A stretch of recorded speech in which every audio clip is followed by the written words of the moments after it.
Ready? Yeah. Okay. So, global warming. It's one of those things we need to look at. Is there any evidence for it for 40 years after Jesus died? Well, we know that there was that great volcano in 79 AD which blackened the skies across the land there in Israel and so on.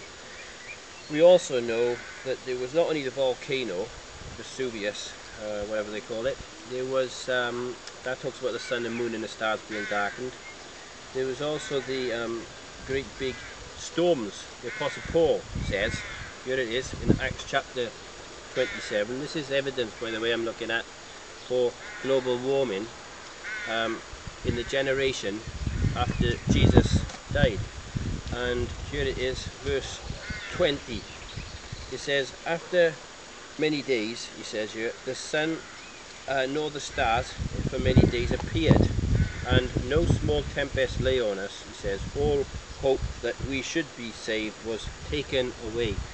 This storm, Apostle Paul describes it as a tempestuous wind called Euroclydon. Now, he was shipwrecked 3 occasions, the Apostle Paul. 3 occasions. He talks about great big storms which lasted for many days over the Mediterranean.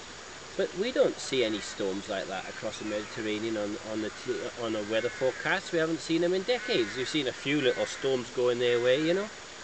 How come there was so much activity? We know that they grew grapes on the borders of Scotland in this country.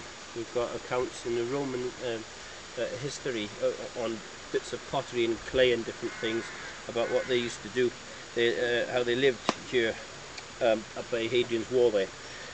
So what evidence do we have of global warming? Well, this is the evidence we're seeing from the Bible. Agabus prophesied that there was to be a famine for 7 years across the Middle East, which happened and came true.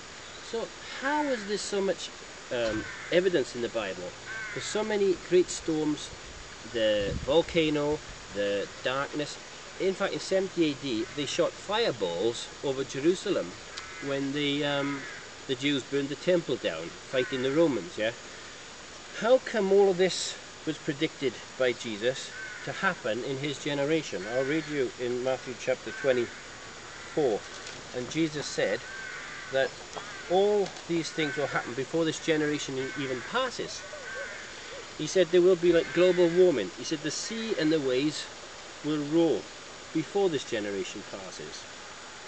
And all these things will also happen just before the end of the world comes.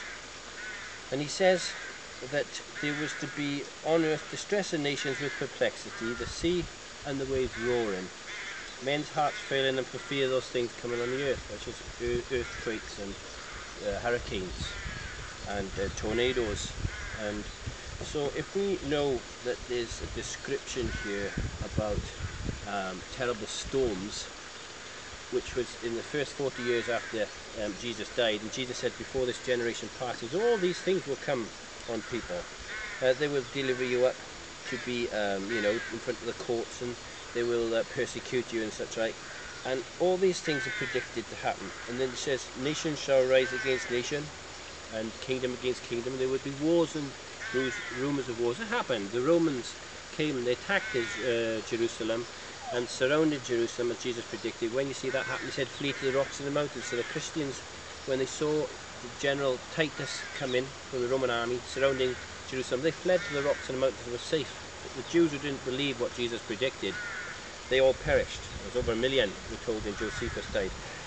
This is the point. If you've got the likes of Jesus predicting nation rising against it, kingdom against the Roman Empire, this is what's happened in the Second World War, First World War.